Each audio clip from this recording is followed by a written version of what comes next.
આજની ધર્મકથા. પ્રણામ.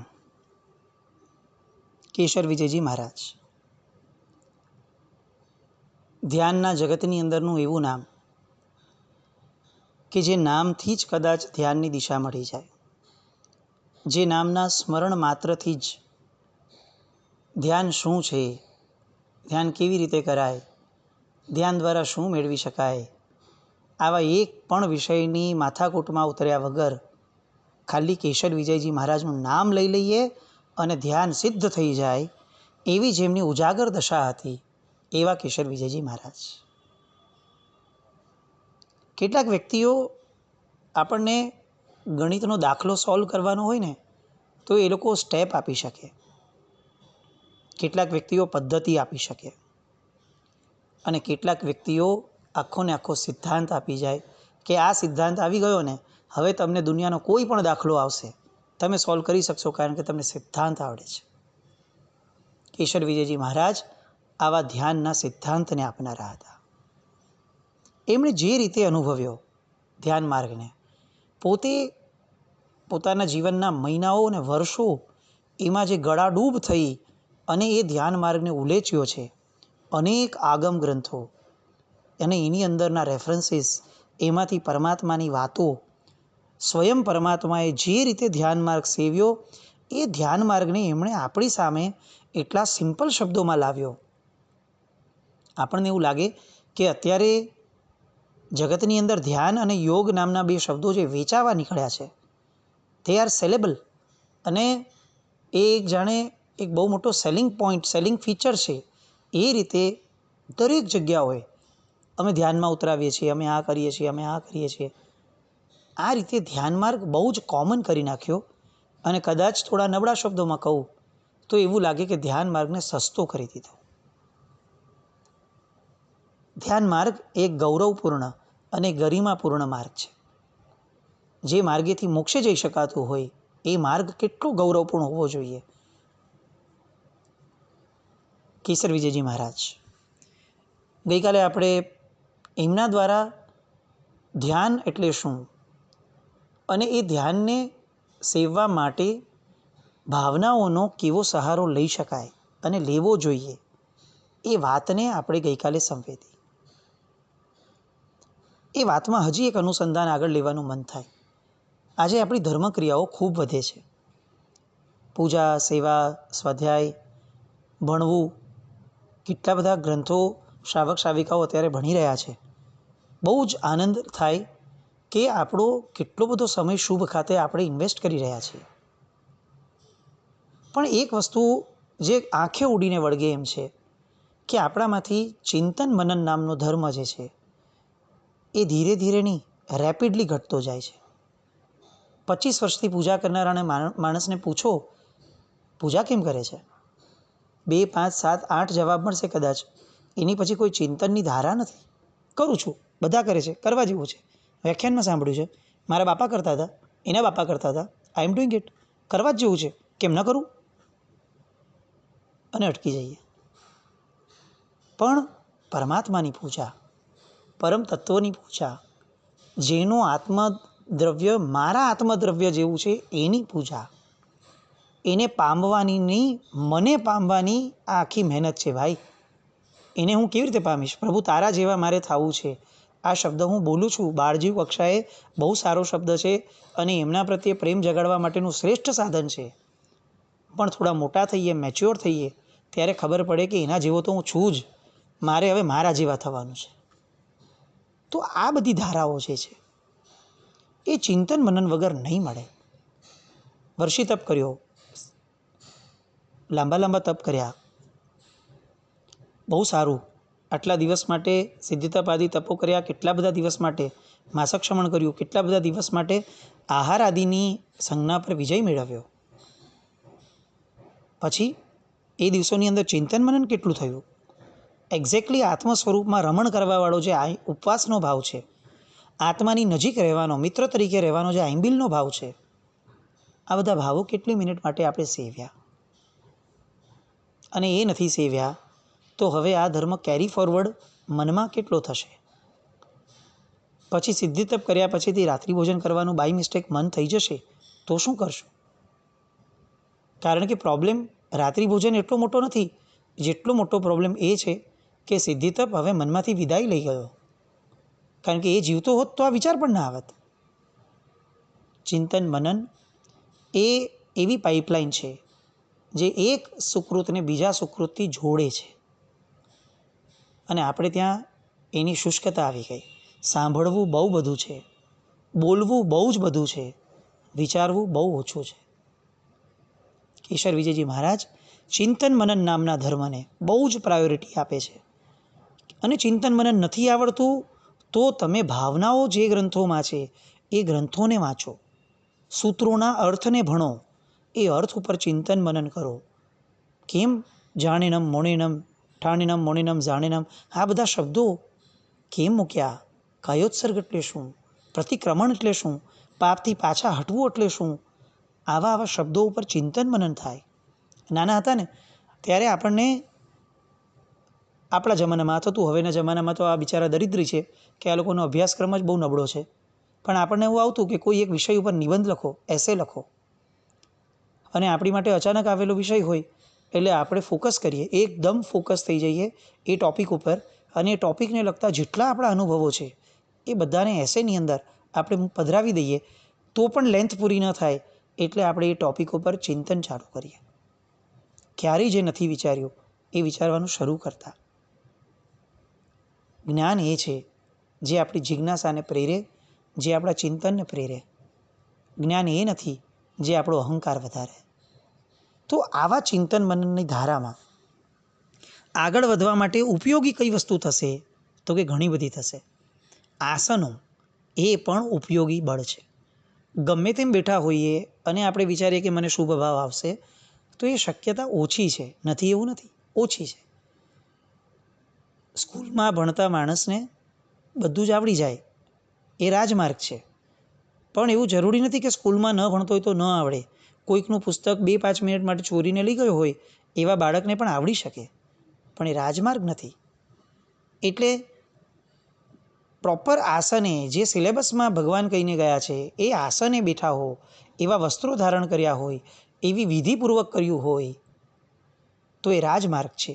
એમાં ભાવ આવવાની શક્યતા વધારે છે. તો ધ્યાન માટેના આસનો કયા? ધ્યાન માટેની પ્રક્રિયાઓ કઈ? એ પણ આપણે ત્યાં વાત છે.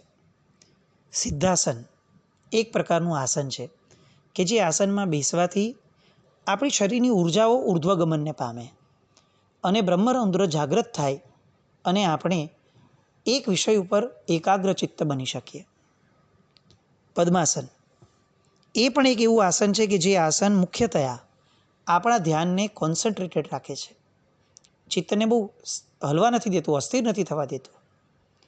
કેટલા બધા પ્રભુ આપણને આજે પણ પદ્માસન મુદ્રાની અંદર પ્રતિમા સ્વરૂપે મળે છે, જે બતાવે છે કે આ આસનને સ્વયં પરમાત્માઓએ સેવ્યા છે.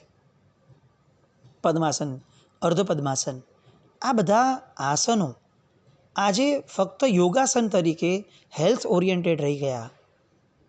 એ આપણો માર્ગ નથી. હેલ્થ એ તો બાય પ્રોડક્ટ છે. જેનું ચિત્ત પ્રસન્ન છે એની હેલ્થ શું બગડવાની? પણ ચિત્તની પ્રસન્નતા એ આપણો ગોલ જ ન રહ્યો. અને એટલે આસનોના ઉપયોગ ફક્ત હેલ્થ માટે બહુ જ સીમિત ધારામાં રહી ગયા. કેશર વિજયજી મહારાજ સાહેબે કેટલાક આસનોને ધ્યાનમાં સહાયભૂત આસન તરીકે લખ્યા. સિદ્ધાસન, પછી પદ્માસન. આ બંને આસનોને બહુ સરસ રીતે એમણે મૂક્યા અને એણે એ સેવવા માટે સતત એમણે પ્રેરણા પણ એમના પુસ્તકો દ્વારા કરી. કાયોત્સર્ગ મુદ્રા એમણે ધ્યાન માટેના બહુ ઉપયોગી આસન તરીકે મૂક્યું છે. ઊભા રહેવાનું, પગના આગળના ભાગમાં 2 પગ વચ્ચે 4 આંગળનો માર્ગ રાખવાનો, પગના પાછળના ભાગમાં 3 આંગળનો માર્ગ રાખવાનો, હાથ લટકતા હોવા જોઈએ પણ કોઈ પણ પ્રકારે ન ફ્રીઝ થયેલા હોવા જોઈએ, ન વધારે પડતા લૂઝ હોવા જોઈએ, સામાન્યતયા લટકતા રહે એ રીતે નેત્રને નાસિકાના અગ્રભાગ ઉપર સ્થિર કરવું, એનું નામ કાયોત્સર્ગ મુદ્રા. આપણે જે લોગસ અત્યારે ગણીએ છીએ કે નૌકાર ગણીએ છીએ એને આવી રીતે મુદ્રા સહિત ગણવાની વાત છે. આપણે જરાક ફ્લેશબેકમાં જઈને આપણા જીવનમાં ચેક કરીએ કે આપણા કેટલાક અવસક એકચ્યુઅલી કાર્યોત્સર્ગ હતા. પગના આંગળ વચ્ચેના ગેપ કોણે જિંદગીમાં જોયા છે? વિચાર્યા બી છે? જે મન ફાવે એમ આપણે ઊભા રહી જઈએ, જેવી ફાવે એવી સ્થિતિમાં હોઈએ, ક્યારે પણ હલતા રહીએ, જાણે આપણામાં સ્પ્રિંગ બેસાડી હોય એવી રીતે આપણે લોકો એક મુદ્રામાંથી બીજી મુદ્રામાં શિફ્ટ થતા હોઈએ. આને આપણે કાયોત્સર્ગ કરીએ અને પછી આપણે એમ કહીએ કે આટલા લોગસ ગણ્યા પણ કાંઈ ફાયદો તો થયો નહીં. કેવી રીતે થશે? એટલે કેશર વિજયજી મહારાજ સાહેબ સૌથી પહેલાં આની ઉપર ફોકસ મૂકે છે કે તમે જે કરો છો, જે પણ ધ્યાન સેવો છો, એની જે મુદ્રા કીધી છે એ મુદ્રાને પર્ટિક્યુલરલી રિસ્પેક્ટ આપતા શીખો. અને એટલે એમણે આ મુદ્રાને પણ ઉપયોગી કરી.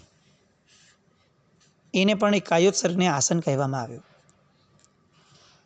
સ્ટેપ બાય સ્ટેપમાં એમણે બીજો એક આ માર્ગ બતાવ્યો કે આસનો જેમ જેમ સેવતા થશું એમ એમ શરીર જે છે એ હેબિચ્યુઅલ થતું જશે. હવે આ આસનમાં પદ્માસનમાં બેઠેલો માણસ, એનો પાછળનો જે સ્પાઇનલ કોર્ડનો ભાગ છે એ એટલો બધો સ્થિર થઈ ગયો છે કે હવે એનું ચિત્ત જે છે એ સતત કોઈ જે વસ્તુ ધારણા કરી છે એમાં જ રહેશે. એનાથી ફરક શું પડશે? તો હવે બહારની ઠંડી, બહારની ગરમી, એની અસર જે છે એ એના ચિત્ત સુધી નહીં પહોંચે અથવા ઓછી પહોંચશે. તો એના કારણે શરીરની સહનશક્તિ વધતી જશે. અને આ સહનશક્તિ જેમ જેમ શરીરની વધતી જશે એમ એમ શરીર વધુ સમય માટે સ્થિર બનતું જશે. અને સ્થિરાસન જે છે એ સિદ્ધિ પ્રાપ્ત કરવાની જનની છે. સ્થિરાસન અને સ્થિર મન વગર કોઈ પણ જીવ સિદ્ધિ પ્રાપ્ત નથી કરી શકતો. એટલે પદ્માસન, સિદ્ધાસન, સ્વસ્તિક આસન, આ બધા આસનો જીવે શીખવા જોઈએ, જેને ધ્યાન માર્ગમાં રુચિ છે એણે. અને આ આસનો વડે ધ્યાનને પ્રાપ્ત કરવા માટેના પ્રયત્નો પણ ફાસ્ટ એટલે એક જ દિવસમાં એવું નહીં, પણ ગ્રેજ્યુઅલી અને કોન્સ્ટન્સી સાથે, સાતત્ય સાથે કરવા જોઈએ. ગઈકાલે આપણે વાત કરેલી કે કેશર વિજયજી મહારાજ સાહેબે પ્રાણાયામ માટેનો એક આખો આયામ મૂક્યો છે. બહુ વ્યવસ્થિત સમજાવ્યો છે કે વોટ એક્ઝેક્ટલી પ્રાણાયામ ઇઝ. આપણે ઘણી બધી રીતે શીખ્યા છે, બાબા રામદેવના આસનો વગેરે, અથવા બીજા ઘણા બધા વ્યક્તિઓ આ પ્રાણાયામ વિશે આપણને ઘણું બધું કહી ગયા છે. કદાચ આ એને સિમિલર માર્ગ હોઈ બી શકે, પણ સાહેબ હસ્તકથી આવેલો માર્ગ છે. એટલે સ્ટેપ બાય સ્ટેપ આપણે શીખીએ તો એ આપણ માટે પણ આનંદની અનુભૂતિ હશે. કારણ કે જે પુરુષ થકી આવ્યો છે એ પુરુષે આને જ્ઞાન તરીકે નહીં, અનુભૂતિ તરીકે સેવ્યું છે. એમના નીકળેલા શબ્દો એ આપણા અનુભવ સુધી આપણને પહોંચાડે એવા ચાન્સીસ બ્રાઇટ છે. તો ચાલો પ્રાણાયામની દિશામાં આજે આપણે જઈએ. પ્રાણાયામ એટલે શું? શ્વાસોશ્વાસની ગતિનો નિરોધ કરવો અથવા ગતિ બંધ કરવી એને પ્રાણાયામ કહેવાય. પ્રાણ એટલે આત્મા એવું નહીં, પ્રાણ એટલે શ્વાસોશ્વાસ. એટલે પ્રાણાયામને આત્માની અનુભૂતિ સાથે કોઈ સંબંધ નથી. આ સૌથી પહેલી સ્પષ્ટતા કરવાની. પ્રાણાયામ કરતાં કરતાં જીવને જે કોન્સન્ટ્રેશન આવે છે એ આત્માની અનુભૂતિ નથી જ, આવું કેશર વિજયજી મહારાજ સાહેબ સ્પષ્ટપણે લખે છે. એટલે આ બધા ભ્રમથી પહેલાં દૂર થઈએ. બટ યસ, જેનું મન હજી પવિત્રતાને પામ્યું નથી એવા વ્યક્તિઓને પ્રાણાયામ ખૂબ સહાયભૂત બની રહે છે. એટલે એ દૃષ્ટિકોણમાં પ્રાણાયામને આપણે ત્યાં એટલી અગત્યતા આપી છે. હવે કેવી રીતે કરવું? આ એક વારમાં કરી લેવાય એવું આસન નથી, આવું પ્રક્રિયા નથી. એ રોજ થોડું થોડું રીતે કરવાથી જ આપણને થશે. જેટલા સમય સુધી શ્વાસોશ્વાસની ગતિને રોકવામાં આવે અથવા બંધ કરવામાં આવે અને પછી ચાલુ કરવામાં આવે, અને જે રીતે શ્વાસોશ્વાસની ગતિ જેટલી મંદ થાય એટલું આ પ્રાણાયામનું સફળતાનું માપદંડ ગણી શકાય. કેવી રીતે કરવું? તો એની વાત છે. આ શ્વાસોશ્વાસની ગતિને નાભી પાસે લઈ જવી અને આ નાસિકાના દ્વાર એટલે કે નાકના દ્વાર સુધી એને સતત ખેંચીને રહેવી. એટલે આ જે સ્ટ્રેટ પ્રક્રિયા છે નાભીથી લઈ અને નાસિકાના દ્વાર સુધીની, એમાં જે આખા વચ્ચે જેટલા પણ માર્ગમાં શ્વાસોશ્વાસ જાય છે અને આજુબાજુના જેટલા પણ પાર્ટ છે, લંગ્સ વગેરે, એ બધાને આવરી લેવા અને એ બધાનું શુદ્ધિકરણ કરવું અને પછીથી એ શુદ્ધ હવાને છેક મસ્તકના બ્રહ્મરૌદ્ર સુધી લઈ જવું, એ પ્રાણાયામ. અને આ પ્રાણાયામ મનને સ્થિર કરે, એટલે સ્થિર મન આનંદ આપે. આ નક્કી વાત. એટલે પ્રાણાયામ એ કંઈક અંશે આપણને ઉપયોગી બની રહે છે એવી વાત આવી. પ્રાણાયામ કઈ રીતે કરી શકાય એની વાત લઈએ. સૌથી પ્રથમ નાસિકાના એક છિદ્રને અંગૂઠાથી બંધ કરવું અને બીજા છિદ્રને કે જે બંધ કર્યા સિવાયનું છે એ બંને છિદ્રોમાંથી આપણે પવનને પહેલાં બહાર કાઢવો. આ પ્રક્રિયાને રેચક પ્રક્રિયા કહેવાય. બહારના પવનને એક છિદ્રને બંધ કરી અને બીજા છિદ્રથી અંદર ખેંચવો, એ પ્રક્રિયાને પૂરક પ્રક્રિયા કહેવાય. હવે બંને નાસિકા બંધ કરી અને અંદર જે શ્વાસ લીધો છે એને શરીરના અંદરના તમામ તંત્રની અંદર પહોંચાડવો, એને કુંભક નામની પ્રક્રિયા કહેવાય. એમાં છેક હૃદય સુધી આ આખો પ્રક્રિયાનો ભાગ પહોંચી જાય એટલે કુંભક નામની પ્રક્રિયા કહેવાય. હવે આ ત્રણેય પ્રક્રિયા જ્યારે પૂર્ણ થાય ત્યાર પછીથી આ જે ભાગ છે, પ્રક્રિયા છે પ્રાણવાયુની, પ્રાણાયામની, એ પ્રક્રિયા પ્રોપરલી થઈ શકે. કઈ રીતે કરવાની તો એ આખી વાત છે. પ્રાણાયામની અંદર સૌથી પહેલાં પવન બહારથી અંદર ખેંચતી વખતે એવો સંકલ્પ કરવો કે સૂર્યમાંથી આ મહાન શક્તિ જે છે એને હું અંદર ખેંચું છું. આ જે પવન આવી રહ્યો છે એ પવન એ સૂર્યમાંથી નીકળેલી, એટલે સૂર્ય એ આ જગતની સર્વશ્રેષ્ઠ શક્તિનું કેન્દ્ર છે, સ્ત્રોત છે. એમાંથી નીકળેલી આ પ્રચંડ શક્તિને હું મારા તનની અંદર ખેંચી રહ્યો છું, જે મારા મનને અને મારા તનને નિરોગી થવામાં મહાન મદદગાર થશે. હવે જ્યારે પવનને સ્થિર કરીએ છીએ શરીરમાં ત્યારે એવો સંકલ્પ કરવો કે નિરોગીપણાના સત્વવાળી આ શક્તિને હું મારા શરીરની અંદર અનેક ભાગોની અંદર મજબૂત રીતે પ્રસ્થાપિત કરું છું, જેના કારણે આ શક્તિઓ મારા શરીરની તમામ બદીઓને દૂર કરશે. અને જે ત્રીજો પ્રોસેસ છે જેમાં પવનને બહાર કાઢીએ છીએ એ સમયે સંકલ્પ કરવો કે મારા રોગના તમામ ખરાબ તત્વો બધા જ બહાર નીકળતા જાય છે અને મારું શરીર નિરોગી બને છે, મારું મન નિર્મળ બને છે. આ રીતે ત્રણેય પ્રોસેસની અંદર સેવવી, રેચક, પૂરક અને કુંભક. અને આ બધું કરતી વખતે ઓમ અથવા ઓમ અર્હમ નમઃ આ જાપ એ સતત ઉપયોગી બની રહે. કારણ કે પ્રાણવાયુ એ હૃદયની આજુબાજુનો ભાગ છે અને આ પ્રાણવાયુ એ શરીરના તમામ ઇન્દ્રિયોને, એક જેને આપણે ઓક્સિજન કહીએ છીએ, તમામ ઇન્દ્રિયોનું ચાલક બળ છે. કેવી રીતે કરવું તો એની વાત છે કે સિદ્ધાસન અથવા પદ્માસન વગેરે આસન ઉપર સ્થિર બેસવું, ટટ્ટાર બેસવું. સૌથી પહેલાં રેચક કરવાનો, અંદરના તમામ મલિન વાયુને બહાર કાઢવાનો. પછી નાસિકાના ડાબા છિદ્રથી ધીમે ધીમે પવનને અંદર ખેંચવાનો, જેટલો પવન પુરાઈ શકે એટલો પૂરવાનો, એટલે કે આ પૂરક નામની પ્રક્રિયા કરવાની. પછી મનથી ધારણા કરવાની કે મારા પગના અંગૂઠા સુધી હવે બધે જ પવન પુરાઈ ગયો છે અને આ પવન પુરાવા સાથે મને પણ ધારણાથી જે મેં ધારેલા જેટલા સ્થળ છે એ બધા શબ્દોમાં આ સૂર્યનું પ્રચંડ શક્તિવાળો પવન હવે અંદર આવી ગયો છે. અને પછી એક એક કરીને અલગ અલગ જે સ્થાન છે શરીરના એના ઉપર મનને કેન્દ્રિત કરવું. કયા કયા સ્થાન ઉપર કરવું તો કે પ્રથમ ડાબા પગના અંગૂઠા ઉપર, પછી પગના તળિયા પર, પછી પાનીમાં, પગની ઘૂંટીમાં, પગની પિંડીમાં, ઢીંચણમાં, સાથળમાં, શરીરના ઊંડા ભાગની અંદર, નાભીની અંદર, પેટની અંદર, હૃદયની અંદર, કંઠની અંદર, જીભ ઉપર, તાળવામાં, નાકના અગ્રભાગ ઉપર, નેત્રોની અંદર, બે આઈબ્રોઝની વચ્ચે રહેલી ભ્રકુટીની અંદર, કપાળની અંદર અને પછી છેલ્લે માથાની અંદર. આમ અલગ અલગ શરીરના ભાગોની અંદર મનને પરોવી અને ત્યાં આ પ્રાણવાયુ પ્રસરી રહ્યો છે આવો વિચાર સતત કરતા રહેવું જોઈએ. તો આ પ્રાણવાયુ તમામ શરીરના ભાગોને નિર્મળ અને નિર્મળતમ કરવાની દિશામાં ઉપયોગી બનીને રહે. ફક્ત શ્વાસ લેવો અને કાઢવો એ પ્રાણાયામ નથી. આ કેશર વિજયજી મહારાજ સાહેબે બહુ સરસ રીતે કર્યું છે. એની પછીથી અનુક્રમે જમણી બાજુના ભાગથી નીચે ઉતારવું, મનને પવન સાથે અને અંગૂઠા ઉપર લાવવાનું, ત્યાર પછી નાભી ઉપર લાવવાનું અને ધીમે ધીમે પવનને બહાર કાઢી નાખવો.